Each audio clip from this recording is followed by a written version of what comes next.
Hello students, welcome all of you once again in Om Push Classes, the competition venture of SCA धर्मशाला।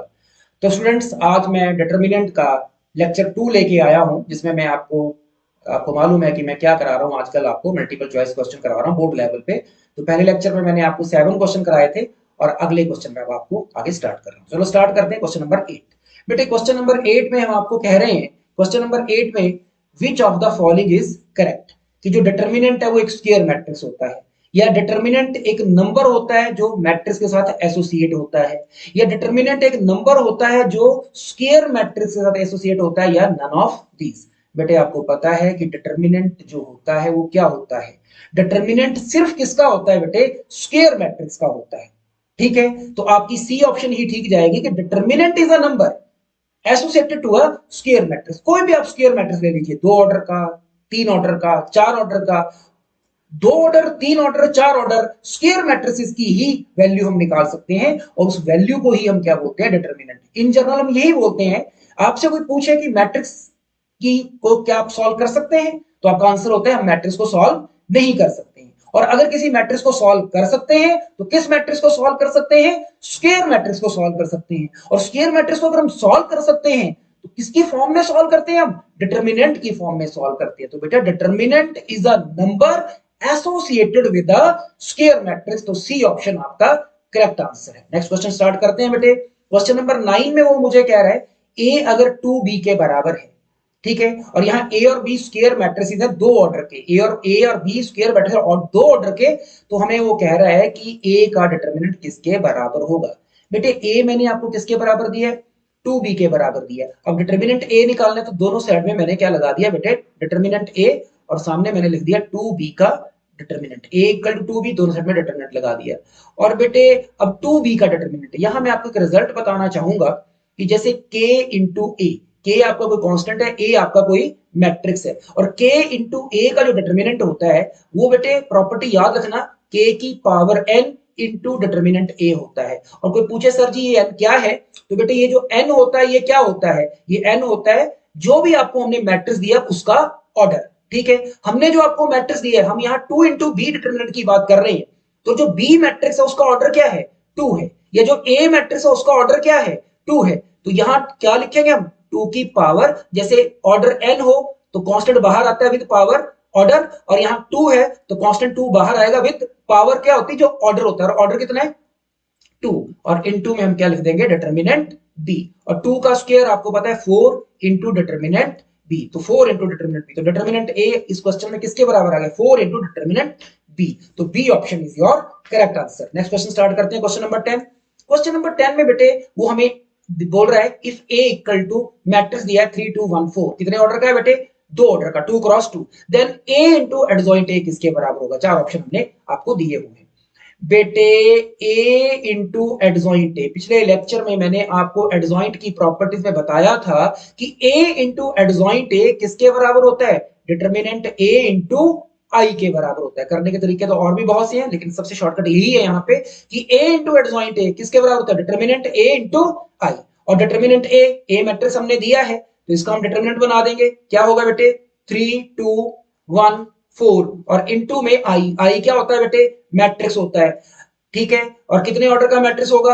आपको 2 order का question दिया है तो 2 order का identity matrix आप सबको पता है क्या होता है? 1 0 0 और 1। और ये डिटरमिनेंट जब हम सॉल्व करेंगे, 2 ऑर्डर का डिटरमिनेंट आपको सॉल्व करना आता है। 4 3 12 माइनस 1 इंटू 2 2, ठीक है, और इनटू में मैट्रिक्स आपका आ गया 1 0 0 1। एंड यू नो 12 में से 2 गए बेटे 10, और साथ में मैट्रिक्स है 1 0 0 1। और अब 10 क्या करेगा बेटे? इस मैट्रिक्स को मल्टीप्लाई करेगा। आपको पता है कोई कांस्टेंट किसी मैट्रिक्स को मल्टीप्लाई करता है तो वो कांस्टेंट उस मैट्रिक्स के हर एलिमेंट को मल्टीप्लाई करता है। 10 ने 1 को मल्टीप्लाई की तो बेटे क्या आ गया? 10।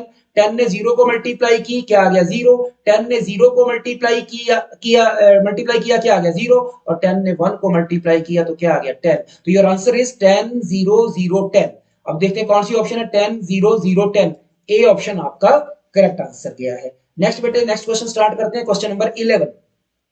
बेटे 11 में कह रहा है if A and B are invertible square matrices of same order, कि ए और बी जो है इनवर्टिबल मैट्रिसेस हैं। ठीक है, इनवर्टिबल मैट्रिसेस कौन होते हैं? जिनका इनवर्स एग्जिस्ट करता है। Then which of the following is not correct. क्या सही नहीं है ये पूछा है। पहली ऑप्शन बेटा उसने मेरे को दी है और पहली ऑप्शन में वो मुझे कह रहा है कि एडजॉइंट ए जो होता है वो determinant A into A inverse के बराबर है। बेटे ठीक है, क्योंकि एडजॉइंट ए को हमने लिखा determinant A into A inverse. बेटे डिटर्मिनेंट ए, और आपने थ्योरी में पढ़ा होता है कि जो ए इनवर्स है वो किसके बराबर होता है, ए इनवर्स को हम क्या लिख सकते हैं बेटा, एडजॉइंट ए अपॉन डिटर्मिनेंट ए लिख सकते हैं कि नहीं। और डिटर्मिनेंट ए से डिटर्मिनेंट ए काट दिया तो इज इक्वल टू क्या आ गया बेटा, एडजॉइंट ए आ गया। हाँ, तो adjoint A equal to adjoint A आ गया बेटा, पहली ऑप्शन तो करेक्ट है। दूसरी ऑप्शन है कि डिटर्मिनेंट ए का इनवर्स जो है वो डिटर्मिनेंट ए के होल इनवर्स के बराबर होता है। ये पिछले लेक्चर में भी मैंने कहीं डिस्कस किया था कि ए इनवर्स का जो डिटर्मिनेंट है, ठीक है, ए इनवर्स का डिटर्मिनेंट है बेटे, इसके इसे अगले स्टेप में हम ए डिटर्मिनेंट का इनवर्स ऐसे भी लिख सकते हैं। और बेटे ए का डिटर्मिनेंट एक नंबर होता है, और नंबर के इनवर्स को हम 1 अपॉन डिटर्मिनेंट ए भी बोल सकते हैं, ठीक है कि नहीं। 1 अपॉन डिटर्मिनेंट ए भी बोल सकते हैं। डिटर्मिनेंट ए का इनवर्स, ठीक है, डिटर्मिनेंट ए का जो इनवर्स है वो 1 अपॉन डिटर्मिनेंट ए इनवर्स के बराबर आ गया। मतलब ठीक है, ये भी ऑप्शन आपकी ठीक है ही है कि डिटर्मिनेंट ए का जो इनवर्स है वो ए डिटर्मिनेंट के इनवर्स के बराबर है। तो ये ऑप्शन भी आपकी ठीक है ही है। तीसरी ऑप्शन है बेटे आपके पास उसने दी है कि ए बी का होल इनवर्स, और ए बी का होल इनवर्स किसके बराबर दिया उसने, B inverse into A inverse. बिल्कुल बेटा, इनवर्स की ये प्रॉपर्टी है कि ए बी का whole inverse B inverse into A inverse के बराबर है। तो ये ऑप्शन भी आपकी ठीक है। और चौथी ऑप्शन है बेटे वो हमें कह रहा है कि ए प्लस बी का जो इनवर्स है वो B inverse plus A inverse के बराबर है। बेटा ये रॉन्ग है। ए प्लस बी का होल इनवर्स कभी B inverse plus A inverse या A inverse plus B inverse के बराबर हो, ऐसा कोई रूल नहीं है। आप ए प्लस बी का इनवर्स निकालोगे कुछ और रिजल्ट आएगा, आप अलग से ए इनवर्स निकालोगे, अलग से बी इनवर्स निकालोगे, उनका सम करोगे तो कुछ और रिजल्ट आएगा। तो बेटे डी ऑप्शन आपकी जो है यहाँ पे करेक्ट नहीं है। उसने बोला था इन चार में से कौन करेक्ट नहीं है, तो डी ऑप्शन आपकी करेक्ट नहीं है। क्वेश्चन नेक्स्ट स्टार्ट करते हैं बेटे, क्वेश्चन नंबर 12। क्वेश्चन नंबर 12 में कह रहा है the equation of line joining this and this is. अब देखिए डिटर्मिनेंट में भी हम लाइन के बारे में बात कर सकते हैं, लाइन की इक्वेशन निकाल सकते हैं। जैसे एक लाइन है, इस लाइन के ऊपर बेटे मैंने आपको एक पॉइंट दिया ए जिसके कोऑर्डिनेट उसने हमें दिए हैं 1 और 3, और इसके ऊपर एक पॉइंट दिया है मैंने आपको बी और उसके कोऑर्डिनेट उसने हमें दिए हैं बेटे 0 और 0, और मुझे बोल रहा है कि आप इस लाइन की इक्वेशन लिखो। देखो बेटा इस लाइन की इक्वेशन लिखने के लिए यहाँ मैं डिटर्मिनेंट का यूज कर रहा हूँ, अदरवाइज आप +1 का यूज भी कर सकते हैं। +1 में आपको पता है 2 पॉइंट फॉर्म से भी आप क्वेश्चन कर सकते हैं, क्योंकि मल्टीपल चॉइस क्वेश्चन है, आपको सिर्फ आंसर टिक करना है, तो आप कैसे भी कर सकते हैं। तो +1 से करना हो तो 2 पॉइंट फॉर्म का तरीका होता है, वहां से कर सकते हैं। और अगर आप इसको डिटर्मिनेंट से ही करना चाहते हैं, रूल नहीं है, मल्टीपल चॉइस क्वेश्चन में हमने सिर्फ आपका आंसर देखना है, रूल नहीं है कि डिटर्मिनेंट से करें आप। पर अगर डिटर्मिनेंट से करना है तो कैसे करेंगे, ए और बी लाइन के ऊपर 2 पॉइंट दिए और लाइन के ऊपर एक अपनी तरफ से मैंने पॉइंट मान लिया और एक्स वाई। अब इस वक्त देखा जाए तो ये तीनों पॉइंट जो है आपकी ए की लाइन के ऊपर है। इसका मतलब जो तीनों पॉइंट है वो कैसे हैं, कोलिनियर है। तीनों पॉइंट कैसे हैं बेटे, कोलिनियर है। तीनों पॉइंट एक लाइन पे, तो हम कहते हैं तीनों पॉइंट कोलिनियर है। और बेटे अगर 3 पॉइंट कोलिनियर हो तो हम कहते हैं उनके द्वारा बनाई गई ट्रायंगल का एरिया क्या होता है, 0। ठीक है, अगर 3 पॉइंट एक लाइन के ऊपर होंगे इसका मतलब वो ट्राइंगल बनाएंगे बनाएंगे नहीं ना, तो उनका एरिया क्या होगा, 0। अब ट्राइंगल के एरिया का डिटर्मिनेंट की हेल्प से फॉर्मूला क्या होता है, 1/2। ठीक है, आप जो पहला पॉइंट दिया है वो लिख दीजिए और 1 लिख दीजिए, फिर आपको जो दूसरा पॉइंट दिया है वो लिख दीजिए, 1 लिख दीजिए, फिर आपको जो तीसरा पॉइंट दिया है वो लिख दीजिए और 1 लिख दीजिए, इक्वल टू 0। तो वही मैंने किया है बेटे जो मैंने समझाया। तो 1/2 पहला पॉइंट 1 3 1 3 और ये 1, फिर दूसरा पॉइंट 0 0 0 0 और ये 1, और फिर तीसरा पॉइंट जो आपने अपनी तरफ से लिया था x y और 1 इक्वल टू 0। अगले स्टेप में बेटे अब हम इसे ऑपरेट कर देते हैं, और डिटर्मिनेंट ऑपरेट करना आपको आता है। पिछले लेक्चर में मैंने आपको कहा था कि डिटर्मिनेंट को ऑपरेट करने के 3 ऑर्डर का डिटर्मिनेंट है, और 3 ऑर्डर के डिटर्मिनेंट को ऑपरेट करने के यू हैव 6 ऑप्शंस। किसी से भी करें आंसर सेम आता है। हम बेटे वहां से ऑपरेट करते हैं जहां से ज्यादा जीरो हो। आप देख रहे हो सेकंड रो में ज्यादा जीरो, हम यहां से ऑपरेट करेंगे। उसके लिए तरीका आपको पता है, यहां हम प्लस का साइन लगाते हैं तो जीरो के ऊपर माइनस का लगेगा, इस जीरो के ऊपर प्लस का लगेगा और इस 1 के ऊपर माइनस का साइन लगेगा। तो डिटरमिनेंट ऑपरेट कर रहा हूं 1/2, सॉल्व करना आपको आता है। 0 into समथिंग नहीं लिखना, तो ये 1 और 1 नहीं, कौन, -1।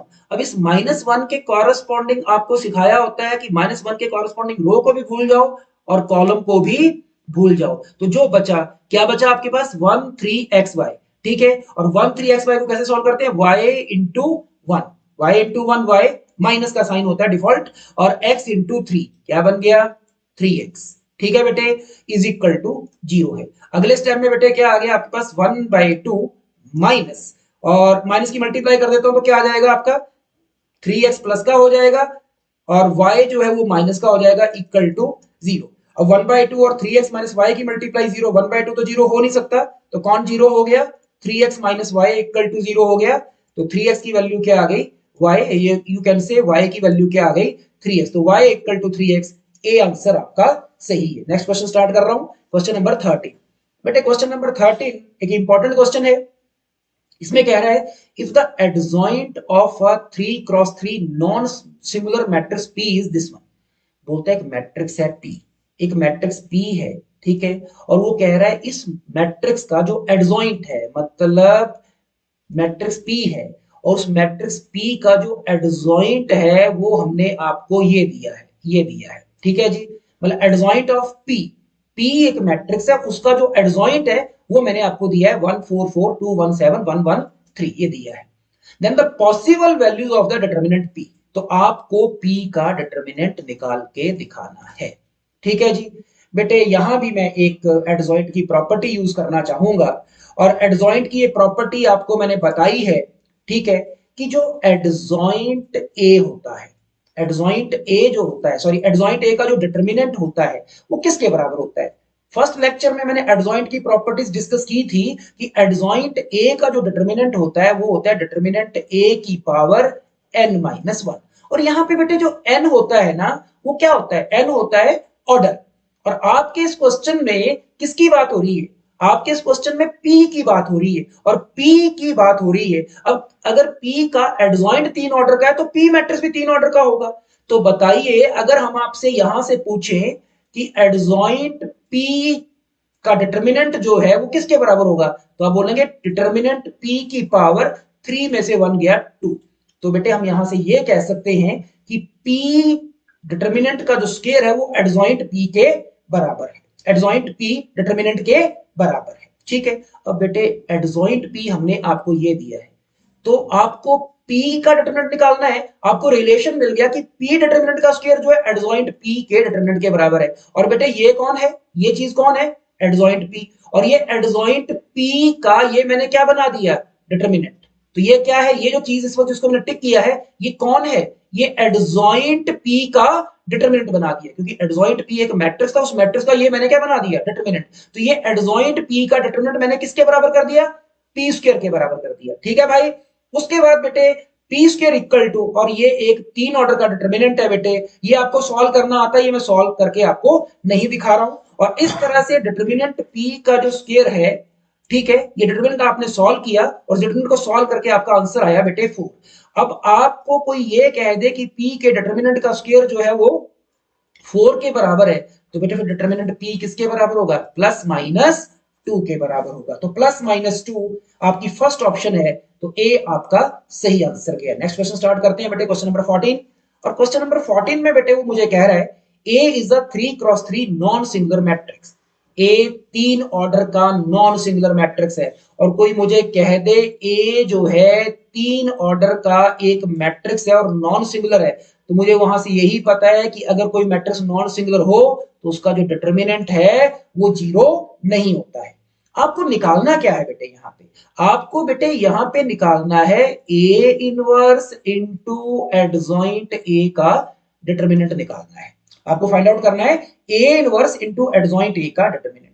बेटे ये मैंने प्रॉपर्टी आपको बताई थी पिछले लेक्चर में, ये क्वेश्चन आया था कि a इंटू बी का जो डिटरमिनेंट होता है वो किसके बराबर होता है, determinant a into determinant b के बराबर होता है। a की जगह आपके पास इस वक्त a इनवर्स है, और एडजॉइंट a की जगह मान लीजिए आपके पास b है, तो यही प्रॉपर्टी यहां लगा दूं, तो बेटा मैं क्या लिखूंगा, a इनवर्स का डिटरमिनेंट, और इनटू में क्या लिख दूंगा, एडजॉइंट ए का डिटरमिनेंट। बेटा ये वाला रिजल्ट मैंने यूज किया है।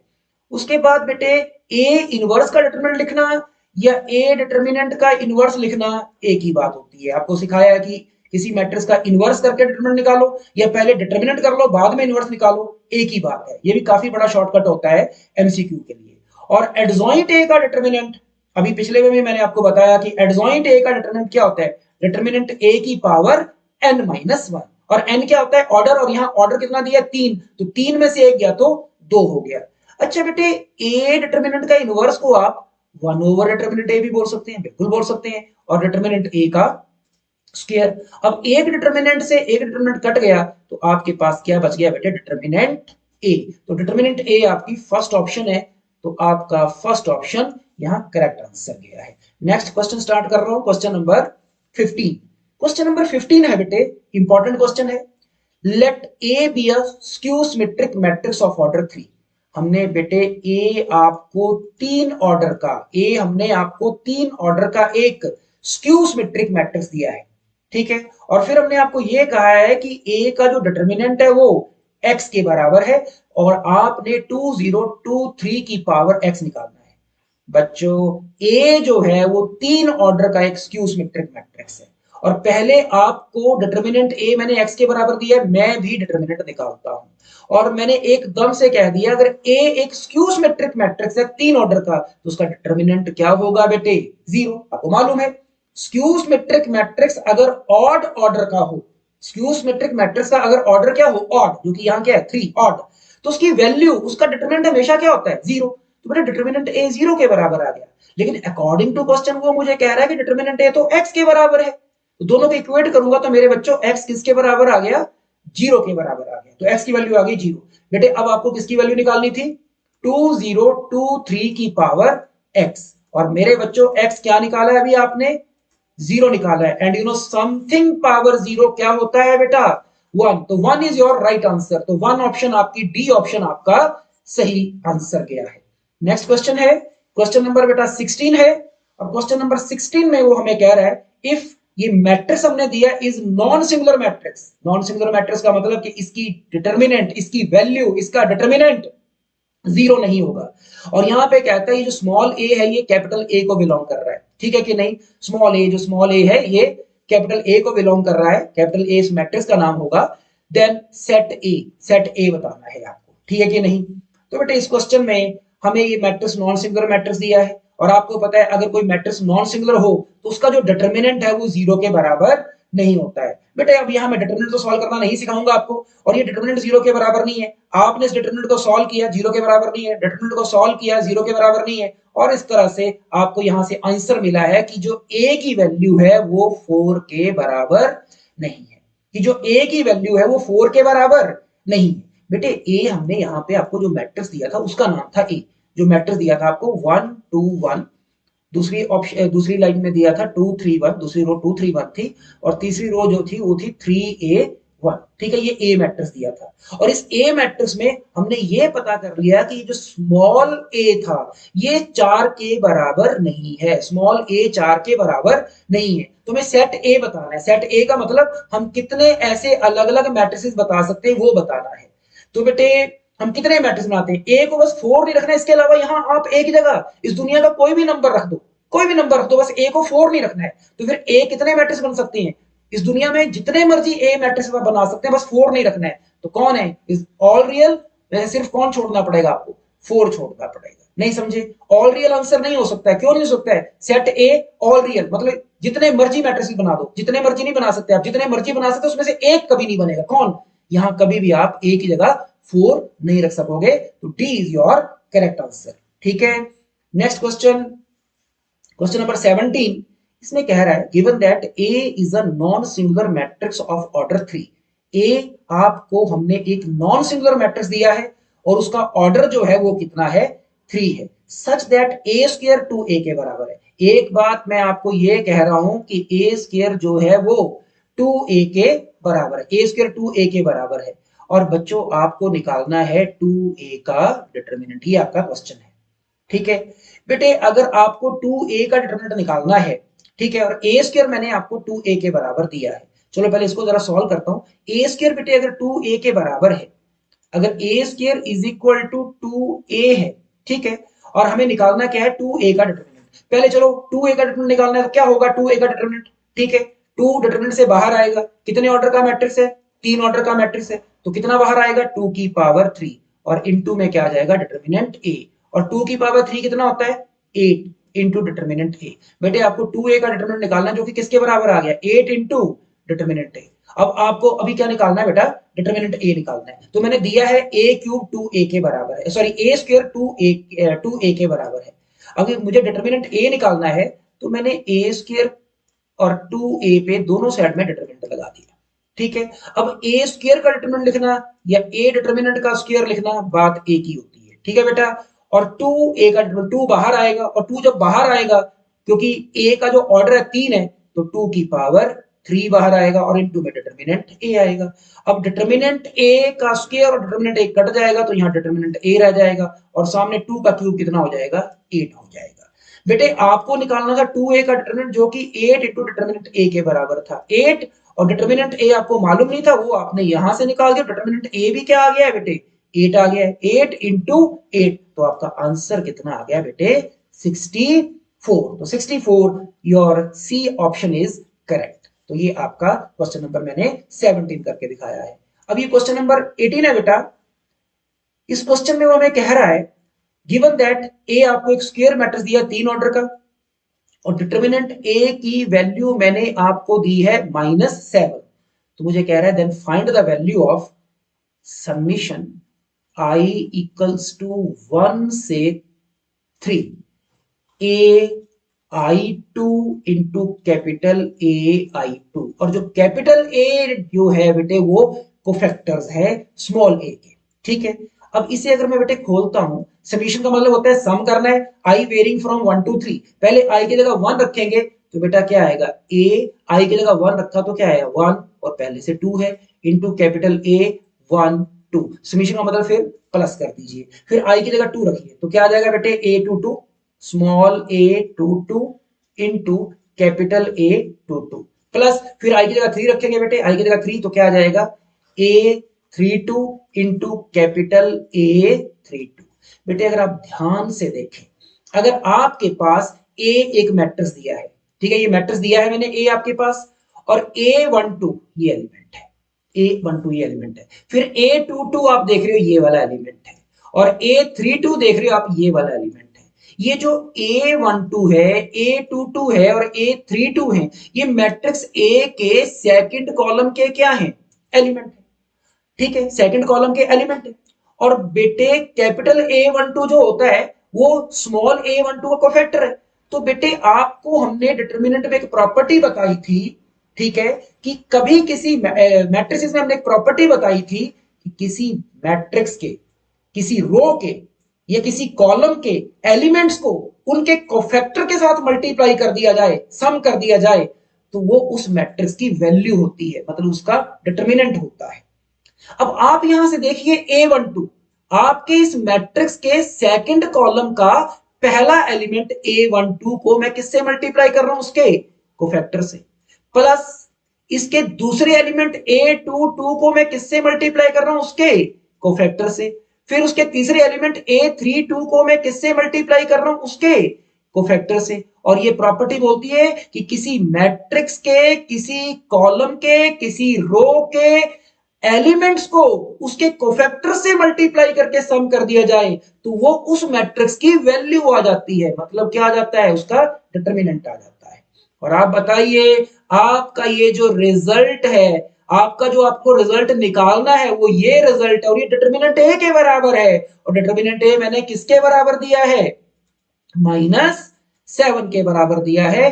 तो -7 आपकी बी ऑप्शन ठीक है। मैं वंस अगेन बता रहा हूं, और यही जैसे इस कोफैक्टर, इस एलिमेंट को, सेकंड कॉलम के एलिमेंट्स को उनके कोफैक्टर से मल्टीप्लाई करके सम करो तो उस मैट्रिक्स की वैल्यू आ जाती है, और आपके पास एलिमेंट सेकंड कॉलम के हैं और किन्हीं अदर के साथ अगर मल्टीप्लाई कर दो, अदर कॉलम के कोफैक्टर के साथ मल्टीप्लाई कर दो, तो वैल्यू हमेशा 0 आती है। चलिए, तो ये क्वेश्चन मैंने करके दिखाया आपको, क्वेश्चन नंबर 19।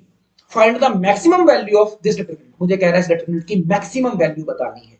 बेटे सबसे पहले तो आप इस डिटरमिनेंट को सॉल्व करोगे, और इस डिटरमिनेंट को सॉल्व करना कोई मुश्किल काम नहीं है। आप इसको ऑपरेट करके सॉल्व करोगे तो यहां पहुंचोगे और फिर यहां पहुंचोगे। तो ये सॉल्व करना मैं आपके लिए छोड़ दिया है। और 1/2 जब इस डिटरमिनेंट को आप सॉल्व करोगे तो ये आंसर आया आपका 1/2 sin 2 थीटा। तो इस डिटरमिनेंट का ये रिजल्ट आया। आपको इसकी मैक्सिमम वैल्यू निकालनी है। तो बेटे आपको पता है 1/2 तो कांस्टेंट है, तो हमेशा 1/2 रहना है। सारा काम sin 2 थीटा का है। और आपको ये पता होगा ट्रिग्नोमेट्री से कि sin थीटा की जो मैक्सिमम वैल्यू होती है वो 1 होती है। sin थीटा की मैक्सिमम वैल्यू 1 होती है, मैक्सिमम वैल्यू 1 होती है। और कोई पूछे कि मिनिमम वैल्यू क्या होती है, तो मिनिमम वैल्यू -1 होती है। मैक्सिमम 1 होती है और मिनिमम -1 होती है। अब 1/2 और इसकी मैक्सिमम वैल्यू क्या होगी sin 2 थीटा की, क्योंकि आपको मैक्सिमम वैल्यू निकालनी है इस डिटरमिनेंट की। उसको सॉल्व किया तो ये आया। और sin 2 थीटा की मैक्सिमम वैल्यू 1 है। 1/2 इंटू 1, 1/2 इज योर आंसर। ठीक है, इसकी ऑप्शन नहीं थी, लेकिन अगर इसकी ऑप्शन होती तो 1/2 आपका सही आंसर होता। ठीक है, तो ये लेक्चर मैंने सेकंड समाप्त किया है। जय हिंद, जय भारत।